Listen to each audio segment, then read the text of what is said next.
Assalamualaikum warahmatullahi wabarakatuh. Sebelumnya, izin memperkenalkan diri. Nama saya Rinaldo Mustiko Juliarta, NPM 243150004 dari kelas TK 24 ASP dari Prodi Teknik Elektro. Di sini saya akan menceritakan tentang pengalaman saya dari menonton film Keluarga Cemara 2019.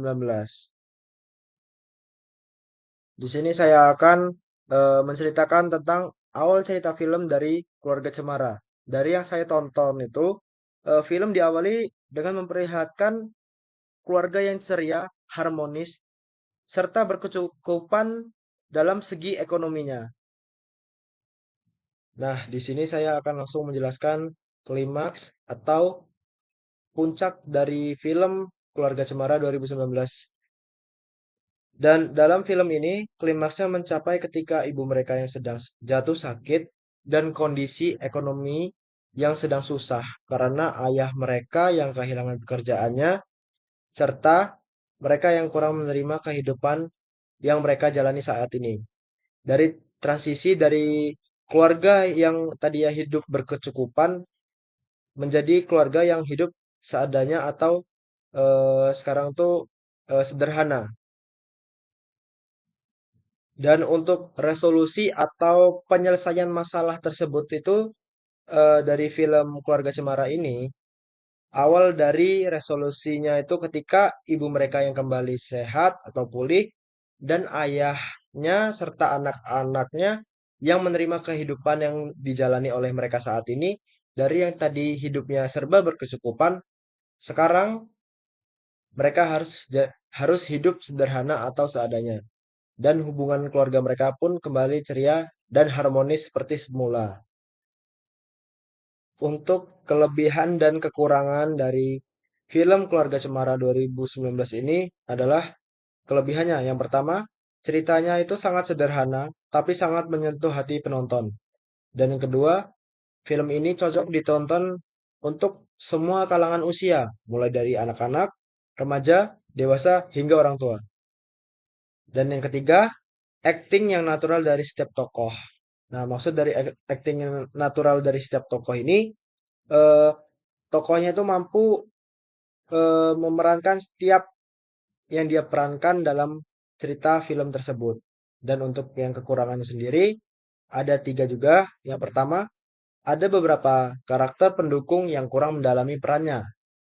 Dan yang kedua, kurangnya variasi tempat latar belakang.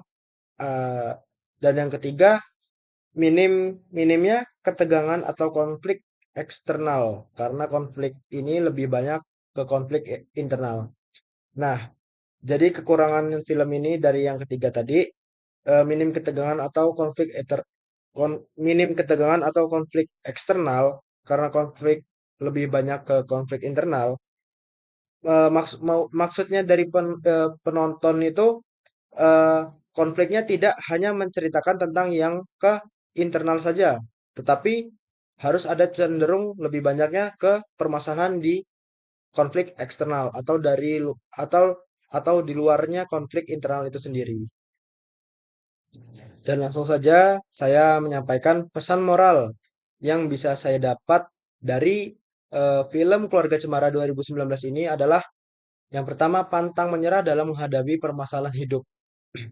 Yang kedua, pentingnya pengertian dalam setiap kondisi yang ada. Yang ketiga, keluarga lebih berharga daripada harta. Dan yang keempat, selalu bersyukur dalam kondisi apapun. Jadi, ini sangat realistis sekali dengan kehidupan kita sehari-hari. Karena kita ini dituntut untuk pantang menyerah dalam menghadapi permasalahan hidup, menerima setiap kondisi yang ada, maksudnya kita tidak harus setiap di kondisi kita tuh selalu ada atau berkecukupan, tetapi juga ada masanya kita tuh nanti bakalnya kekurangan atau kondisi yang sedang terpuruk. Nah, yang ketiganya itu keluarga lebih berharga daripada harta.